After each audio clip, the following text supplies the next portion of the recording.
De volta com o nosso programa, boa tarde, cidadão, na Band Natal, chegando em todo o Rio Grande do Norte. Agora vamos conversar com o presidente do Conselho Regional de Psicologia, do Conselho Regional de Economia e de Psicologia, vai ser o segundo entrevistado. Conselho Regional de Economia do Rio Grande do Norte, Ricardo Valério, bem-vindo. Boa tarde, cidadão. Boa tarde, Robson. Prazer sempre estar aqui com vocês. Um prazer tê-lo conosco. E eu inicio a nossa entrevista, pedindo que você compartilhe conosco a visão que você tem em relação à situação que enfrenta o estado do Rio Grande do Norte e se você enxerga alguma solução se não houver união verdadeira, não só na fotografia da classe política e dos poderes. É verdade, Robson. Infelizmente, é uma crônica anunciada o quase esfacelamento da economia fiscal do Rio Grande do Norte. Isso é uma crônica que já vem durando nos últimos 30 anos, todos os governos sucessivamente vêm deixando o resto a pagar.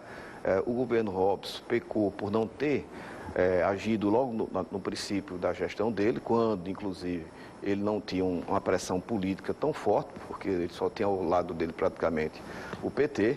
E agora, justamente o PT talvez tivesse impedido, né? Porque essas medidas apresentadas, talvez não conseguisse pela própria presença seguramente, porque os políticos normalmente, quando pensam em algum enxugamento da máquina pública, eles olham a redução dos cargos das diversas secretarias para fazer o partilhamento político do peso do Estado. Mas como eu coloquei, como ele tinha só praticamente o PT ao lado, certamente o PT influenciou para não houvesse esse julgamento, porque se a gente olhar essa crônica dos últimos 30 anos, a única tentativa que nós tivemos de enxugamento da máquina pública, e quando eu falo de enxugamento da máquina pública, não significa dispensa de funcionário, é ajuste, fusões de secretaria, extinção de alguns órgãos que não estejam tendo a devida, não estejam fazendo falta à sociedade, e não dispensa de funcionário público. O último governo que fez isso foi o primeiro governo de Garibaldi Filho, através do secretário Mira Rocha, que fez, naquele momento, um primeiro enxugamento da máquina, ainda tímido, e inclusive deixou o governo porque não pôde fazer exatamente, um porque inclusive maior. Problemas naquela época foram criados no governo de Garibaldi, que estão até hoje, de pessoas ainda na estrutura do Estado, sem concurso público, mas efetivadas como se fossem, trabalhando como se fossem realmente concursados. Um problema foi criado na gestão de Garibaldi. E naquela época teve também a própria venda da Cosern, e ainda assim a criação até da Segov, não sei se enxugou, se esfolou mais a estrutura, porque criou a Segov, que era para botar Henrique Alves, o primo dele, candidato ao governo na época, É verdade. Então a gente veja que essa situação já era vislumbrada há muito tempo. De lá para cá, nós não tivemos nada o governo do Estado vem sendo muito convencional. Acho que o último governo que foi criativo nesse Rio Grande do Norte, nesses últimos 50 anos, é do nosso saudoso ex-governador Cortez Pereira, que era um homem criativo. Tem uma divisão, ele tinha um planejamento, coisas que os demais governos praticamente não fizeram planejamento de médio e longo prazo, enquanto que o nosso saudoso Cortez Pereira é um homem que vislumbrava na frente, tanto é que o projeto do Camarão, Álcalis e outras coisas mais que ele visualizou naquela época, vieram acontecer praticamente 20 anos depois. Então, a nossa preocupação em termos de solução passa, que a crise todo mundo tem que entender que é uma crise de Estado.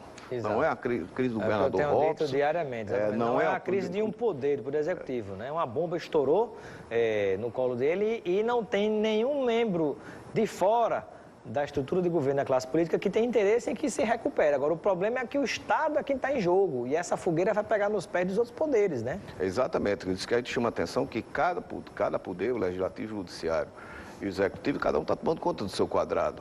É gritante essa situação do percentual da receita líquida corrente.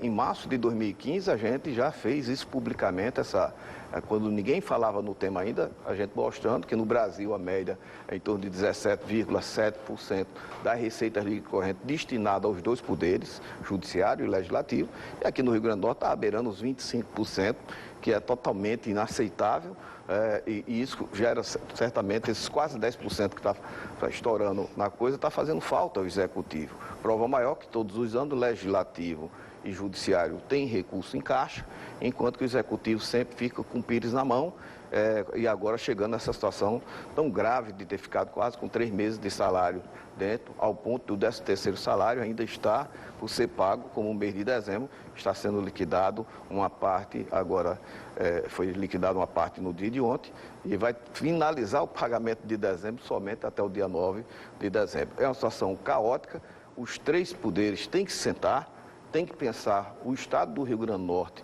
que está numa situação pré-falimentar, e abrir mão. É difícil. Inclusive, não houve aprovação na própria Assembleia, nesse pacote foi encaminhado, por exemplo, tem os funcionários do Poder Executivo que estão cedidos ao Judiciário, cedidos à Assembleia, cedidos ao Tribunal de Contas e ao Ministério Público, para que cada um banque esses funcionários que são de outro poder estão trabalhando no seu poder. Mas nem isso também não foi aprovado.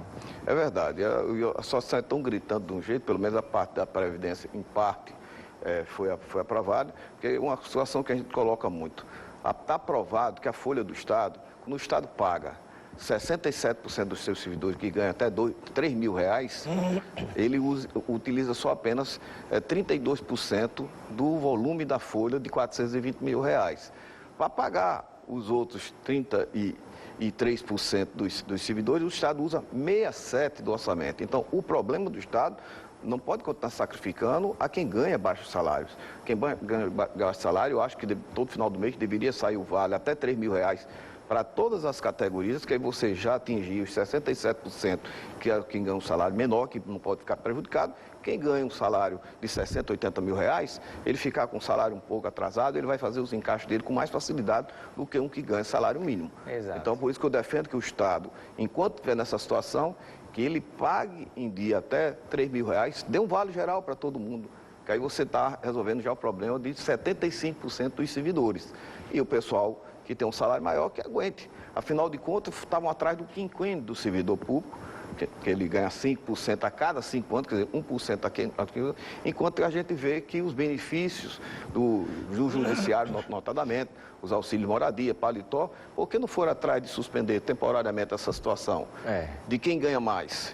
E sim, estava sacrificando. E além do dinheiro que sobra nos outros poderes, principalmente no judiciário, né? Até bem pouco tempo, o dinheiro equivalente a 2 pontes Newton Navarro, 480 milhões de reais parado nos cofres do Tribunal de Justiça do Rio Grande do Norte e a economia precisando e o funcionário precisando receber. Isso é um absurdo sem tamanho, né? E o que eu acho mais incrível é que os servidores, quando vão protestar, vão bater na porta do governo do Estado, onde não tem dinheiro. Por que não vai também, pelo menos, protestar no cofre de quem tem dinheiro, que esse dinheiro era para voltar? Só tem 3 estados no Brasil que esse dinheiro não volta para os cofres do Executivo, né?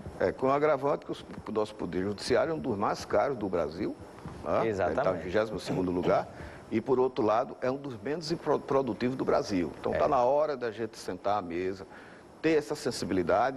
Isso foi gestionado, inclusive na época do nosso governador, ele era presidente da Assembleia Legislativa, tem que sentar à mesa e abrir mão. Se a gente não fizer essa questão de, pelo menos, esses ajustes entre os 3 poderes, a situação do Rio Grande do Norte vai continuar muito caótica, porque a economia ainda vai desarnar muito lentamente, não vai gerar receita suficiente, até porque nós temos um problema previdenciário enorme.